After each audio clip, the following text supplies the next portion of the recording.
May my employer in New York suspend me without pay for contracting COVID-19? Attorney David Rich explains.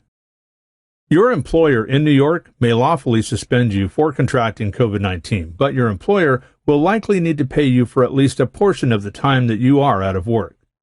The Federal Americans with Disabilities Act, or ADA, allows employers to require employees to stay home if they have symptoms of COVID-19. The U.S. Centers for Disease Control, the CDC, states that employees who become ill with symptoms of COVID-19 should leave the workplace. The ADA does not interfere with employers following this advice. An ADA-covered employer may send employees home if they display influenza-like symptoms during a pandemic. Applying this principle to current CDC guidance on COVID-19, this means that an employer can send home an employee with COVID-19 or symptoms associated with it.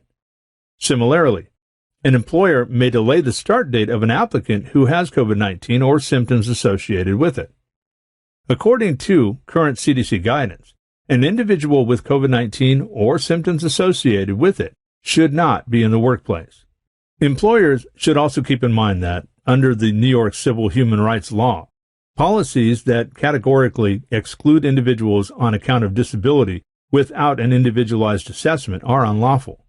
For example, a blanket policy prohibiting all employees with chronic kidney disease, a risk factor for severe illness of COVID-19, from returning to work would violate the NYCHRL.